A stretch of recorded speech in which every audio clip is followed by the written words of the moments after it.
Hello and welcome back to my channel polity by Laxmikanth के इस lecture में आज हम डिस्कस करेंगे मेकिंग ऑफ कॉन्स्टिट्यूशन, संविधान का निर्माण। इसके बारे में हम डिस्कस करेंगे। अगर बात की जाए मेकिंग ऑफ कॉन्स्टिट्यूशन में, तो संविधान सभा की मांग के बारे में अगर बात की जाए तो मैंने थोड़ी सी क्रोनोलॉजी यहाँ पे बनाई है। सर्वप्रथम 1935, अगर बात की जाए कि अगर प्रपोजल की बात की जाए तो मेकिंग ऑफ कॉन्स्टिट्यूशन में सबसे पहला प्रपोजल जो फर्स्ट दिया था वो 1934 में एम एन रॉय जी ने दिया था, जो एक कम्युनिस्ट नेता थे। 1934 में उन्होंने पहली बार विचार रखा था संविधान सभा के गठन का। लेकिन उसके बाद 1935 में demand for the formation of constitution committee, 1935 में फिर पहली बार भारत के संविधान के निर्माण के लिए संविधान सभा के गठन की मांग की गई। अगर बात की जाए 1938 की, Pandit Jawaharlal Nehru announced that the constitution will be made by the constitutional assembly elected by adult suffrage। इन्होंने जो घोषणा की पंडित जवाहरलाल नेहरू जी ने कि स्वतंत्र भारत के संविधान का जो निर्माण किया जाएगा ये वयस्क मताधिकार के द्वारा जो चुनी गई संविधान सभा है उसके द्वारा ही किया जाएगा। अगर इसकी बात की जाए तो जो संवैधानिक रूप से सैद्धांतिक रूप से इससे जो ब्रिटिशर्स ने स्वीकार किया ये 1940 में किया एज अगस्त प्रपोजल। वेरी इंपॉर्टेंट है ये, क्योंकि कई बार क्रोनोलॉजी में क्वेश्चन पूछे जाएंगे कि कौन सा इनमें से पहले हुआ। Demand for the formation of constitution हुई, नेहरू जी ने अपनी रिपोर्ट में संविधान सभा के गठन को बेशक मताधिकार से करने का निर्णय लिया, या अगस्त प्रपोजल पहले हुआ। तो जो अगस्त प्रपोजल 1940 था, इसमें ब्रिटिश ने जो अडॉप्ट की जो डिमांड थी भारतवर्ष की कॉन्स्टिट्यूशन कमेटी बनाने की, वो मांग स्वीकार की। और इसी की तरफ 1942 में क्रिप्स मिशन भारत आया, वेरी इंपॉर्टेंट, जिसके मुखिया सर स्टैफोर्ड क्रिप्स थे। और लेकिन जो क्रिप्स मिशन 1942 में भारत आया, इसे मुस्लिम लीग ने रिजेक्ट कर दिया। और इसके बाद जो संविधान बनाने के लिए जो अंतिम प्रयास हुआ वो हुआ कैबिनेट मिशन के रूप में। अगेन वेरी वेरी इंपॉर्टेंट, 1946 में जो मिशन कैबिनेट मिशन बनाया गया, इसी के आधार पर इसी ने ही भारतीय संविधान को बनाने की नींव रखी। बात आती है संविधान सभा का गठन, very important, formation of constitutional assembly. इसमें अगर मेंबर्स की बात की जाए तो इसको मैं ज़्यादा डिस्कस नहीं करूँगा। नवंबर 1946 की अगर बात की जाए तो टोटल 389 मेंबर्स इसमें प्रस्तावित थे, जिसमें 296 प्लस 93 अलग अलग ये जो सीटों के आधार पर बांटा गया था। अगर बात की जाए इनकी बैठकों की बात की जाए तो सबसे पहले जो बैठक हुई 9 दिसंबर 1946, वेरी वेरी इंपॉर्टेंट। और इसी दौरान मुस्लिम लीग ने पाकिस्तान की डिमांड कर दी। डॉक्टर राजेंद्र प्रसाद को ही इसी दौरान परमानेंट प्रेसिडेंट बना दिया गया था। और जो डॉक्टर सचिदानंद सिन्हा जी थे ये टेम्पोरेरी प्रेसिडेंट बनाए गए, क्योंकि ये सभा के काफ़ी जो सबसे उम्र के सबसे अधिक उम्रदराज थे, इसलिए इन्हें इसका टेम्पोरेरी प्रेसिडेंट बनाया गया। डॉक्टर एच सी मुखर्जी और वी टी कृष्णमाचारी इसके वाइस प्रेसिडेंट बनाए गए।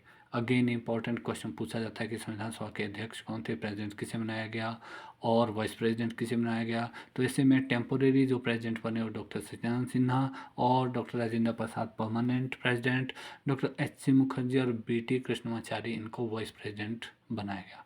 उसके बाद आती है ऑब्जेक्टिव को रिलेटिव की उद्देश्य प्रस्ताव। अगेन वेरी वेरी इंपॉर्टेंट, जो उद्देश्य प्रस्ताव की बात आएगी 13 December 1946 Pandit Jawaharlal Nehru moved the objective को रिलेटिव, ये जो उद्देश्य प्रस्ताव किया गया, इसमें ही संविधान की संरचना और इसके ढांचे और इसके जो दर्शन है इसकी झलक थी। और इसमें ही जो बातें लिखी गई कि भारतीय संविधान सभा एक संप्रभु गणराज्य घोषित करती है, भारत को एक स्वतंत्र राज्य घोषित करती है, और कौन कौन से क्षेत्र इसमें शामिल होगी, इसके बारे में जो ये उद्देश्य प्रस्ताव था ये पूरा प्रस्तुत किया गया पंडित जवाहरलाल नेहरू जी द्वारा। और इसके बाद बात आई जी वी मावलंकर। मैंने ऑलरेडी बात की है, जो जी वी मावलंकर थे वो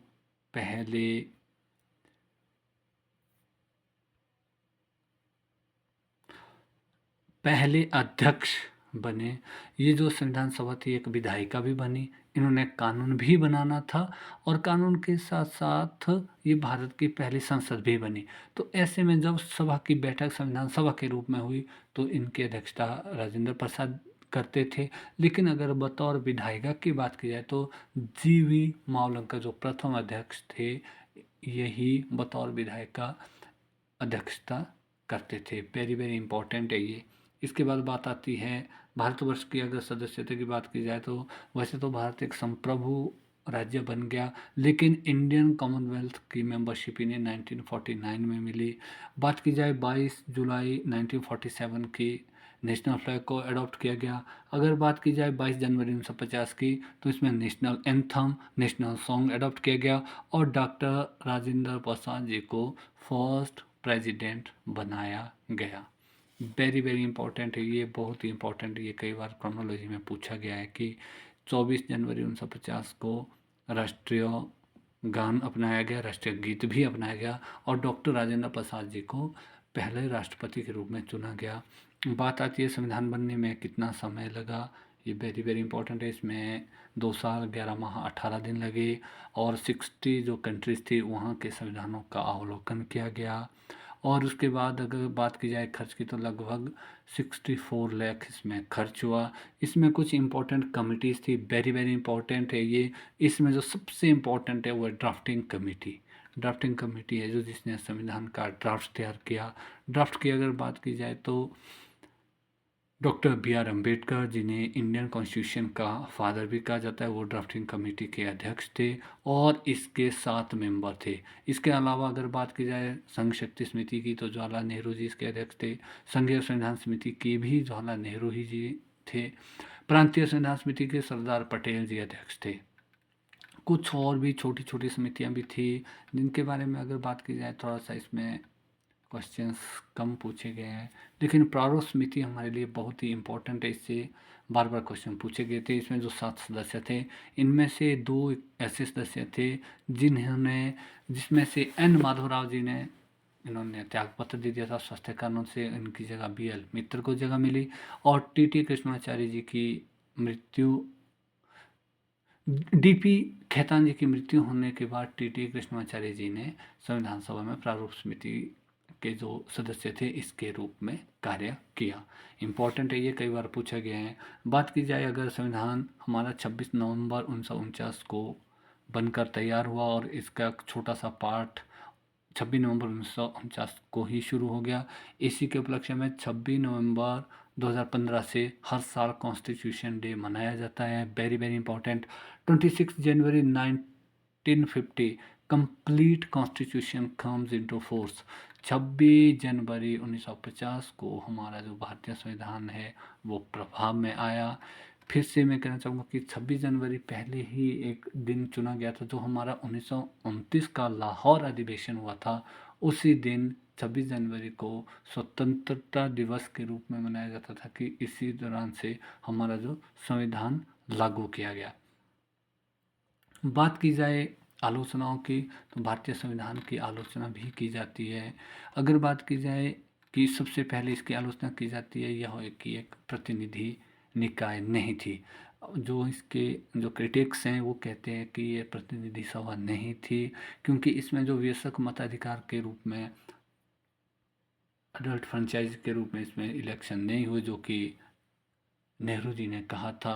फिर कहा जाता है कि इसमें सॉवर्निटी की भी लैक ऑफ सॉवर्निटी है। और बात की जाती है कि ये वेस्टेज ऑफ टाइम, इसमें बनाने के लिए बहुत सारा समय लगा दिया। और कहा जाता है कि ये इसमें कांग्रेस, जो इंडियन नेशनल कांग्रेस थी, इनकी ही सुपीरियोरिटी है। और कहा जाता है ये जो है लोएस्ट के लिए हेवन है। और कई बार ये कहा जाता है कि इसमें ज़्यादा से ज़्यादा जो इफ़ेक्ट था हेजवानी थी, ये मैक्सिमम हिंदुओं की थी। बट अगर फाइनली इंडियन कॉन्स्टिट्यूशन की बात की जाए जो आज भी निरंतर चला है, इसमें कुछ इम्पोर्टेंट पॉइंट्स और भी है। इसमें अगर बात की जाए प्रतीक चिन्ह, जब मोहर के रूप में इसे हाथी को अपनाया गया था। और अगेन इम्पोर्टेंट बी एन राव, ये संविधान सभा के संवैधानिक सलाहकार थे, कानूनी सलाहकार थे। ये कई बार पूछा जाता है एम एन रॉय और बी एन राव के परिप्रेक्ष्य में काफ़ी कन्फ्यूज़न होता है। B.N. राव संवैधानिक सलाहकार थे और M.N. रॉय ने सबसे पहले 1934 में इसके प्रस्ताव के बारे में वर्णन किया था। बात की जाए H.B.R. अयंगर, ये संविधान सभा के सचिव नियुक्त किए गए थे और एल.एन. मुखर्जी मुख्य प्रारूपकार थे। प्रेम बिहारी नारायण रायजादा, इन्हें संविधान के सुलेखक के रूप में जाना जाता है। अगर बात की जाए कि मूल संस्करण जो संविधान का बना, इसकी सजावट किसने की, तो ये शांति निकेतन के कलाकार थे नंदलाल बोस, ब्यूहर राम मनोहर सिन्हा।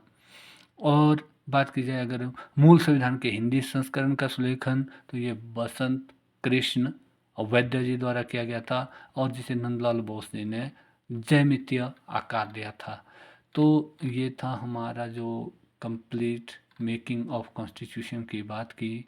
अगर इसमें फर्दर कि कौन कौन सदस्य थे कौन कौन सदस्य नहीं थे, इससे क्वेश्चन कम पूछे गए हैं। लेकिन इम्पॉर्टेंट ये है कि जो जैसे कैबिनेट मिशन आया तो इसके जो 3 सदस्य थे, Lord Pethick Lawrence, Sir Stafford Cripps और A.V. अलेक्जेंडर। अगेन इम्पॉर्टेंट इसमें क्वेश्चन पूछा जाता है कि इनमें से कौन सा कैबिनेट मिशन का सदस्य नहीं था।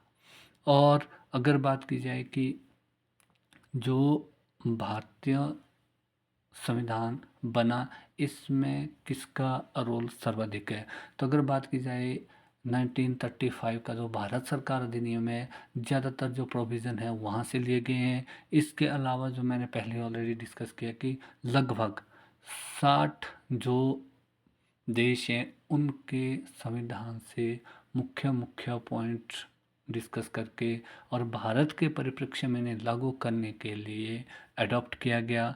और इसके अलावा भारतवर्ष के संविधान को एक सशक्त संविधान बनाने के लिए विभिन्न देशों से प्रोविजंस लिए गए। तो ये था आज हमारा making of constitution. I hope आपको वीडियो लेक्चर पसंद आएगा। वीडियो लेक्चर पसंद आते हैं तो आप मेरे चैनल को लाइक करें, शेयर करें और सब्सक्राइब करें। Thank you. Thanks for listening carefully.